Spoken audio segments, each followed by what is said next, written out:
Outside the retreat hall, the Senate Minority Leader, Senator Godswill Akpabio, reiterates the need to unbundle the federal government and allocate more resources to the states to make them more functional. More than half of the policemen in this country are involved in VIP protection as a result of the fact that we have too many federal parastatals. We need to unbundle this.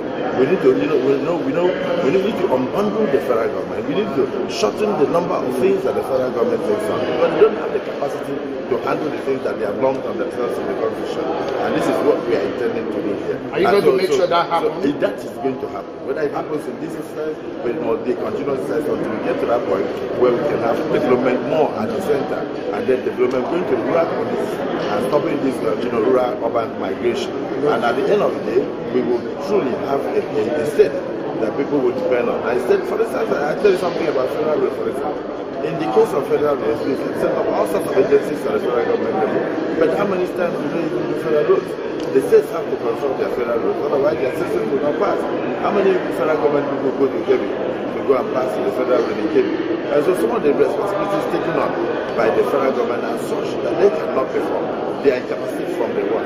And of course, because of the number of parastatals and the number of agencies, the federal government now has to do 78% of its resources going into recurring expenses and less than 21% in capital. And you cannot put something on nothing and expect it to stand. So it is a sad thing that if we don't unbundle the federal government, reduce the weight on the federal government, and at the same time reduce the resources that go to the federal government, and reduce the recurring expenses at the federal level, we can never have infrastructure.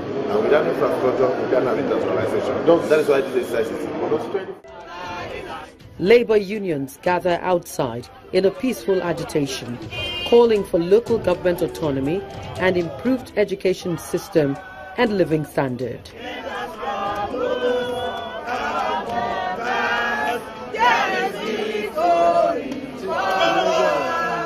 Local government autonomy can go, it can continue. We are not fighting anybody. We are not fighting individuals.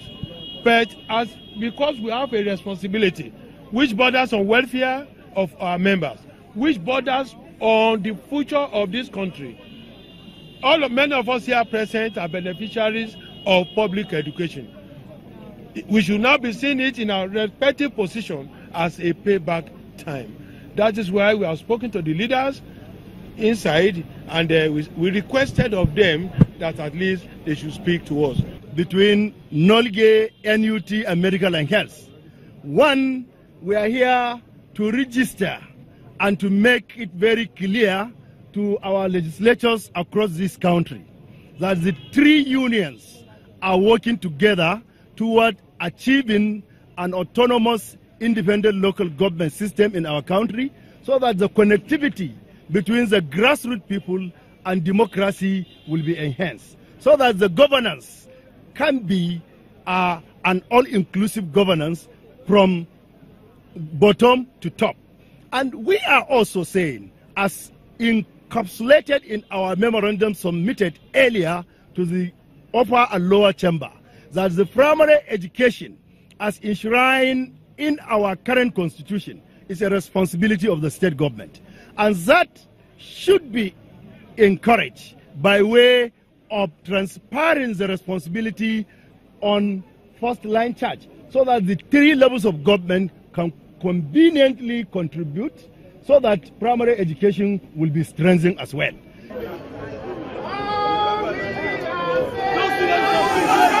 Some lawmakers are quick to attend to them, calming down their nerves with promises. We represent you.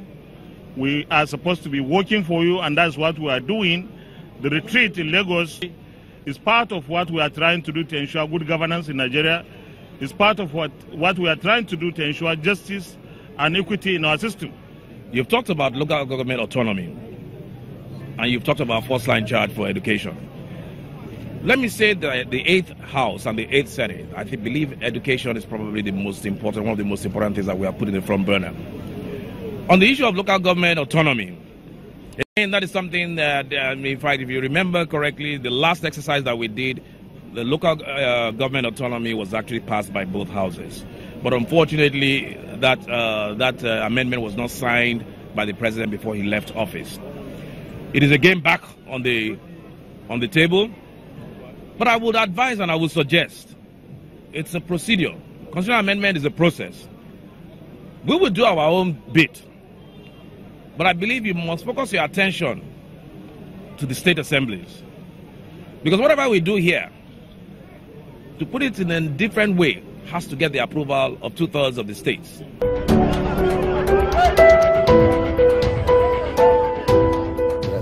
The spokesman of the House of Representatives, Abdul Razak Namdaz, admits that the constitution review process is rather tedious and will cost a lot of money.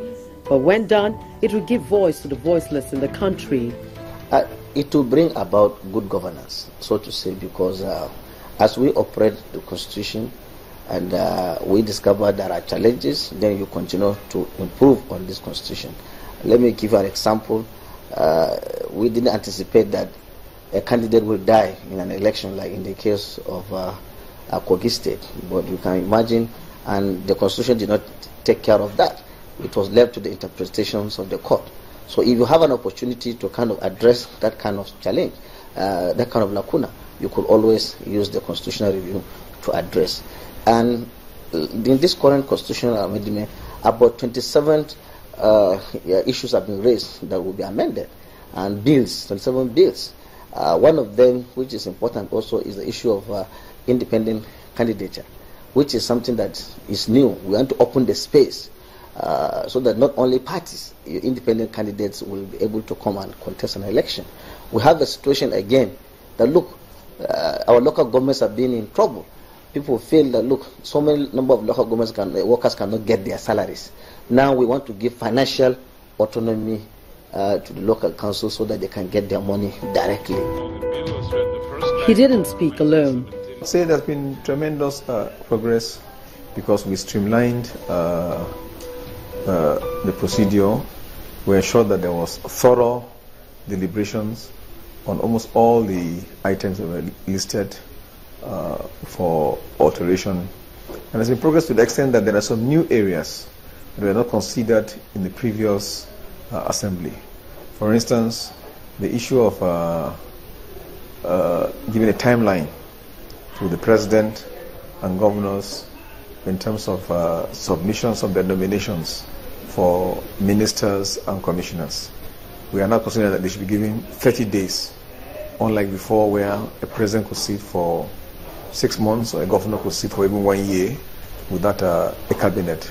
That would be condoned if this amendment says to. It will mean that we will have an executive council in place at the federal level and also at the state level. So that represents some progress. We've also looked at the exclusive legislative list, and some of the items have been shifted from that exclusive list to the concurrent list. For instance, railways, posts and telecommunications. After days of deliberations, the report of the ad hoc committee on the review of the 1999 Constitution is submitted. This all-important national assignment, by the grace of God, will bring that exercise to an end by Wednesday and Thursday of next week. And it's important for honorable colleagues to be here. Important thing is that if we form quorum, once we get 2/3, the requirement is not 2/3 of the entire membership, but it is better for us to get 2/3 of the entire membership so that whatever we do will not be challenged in court or subjected to litigation. So it's important for all honorable members to endeavor to attend this all-important session of Wednesday and Thursday. We'll make this announcement on Tuesday and going into Wednesday. But we're using e-voting, so if you're not here, it will be clear that you did not participate in the course of the voting for the constitutional review.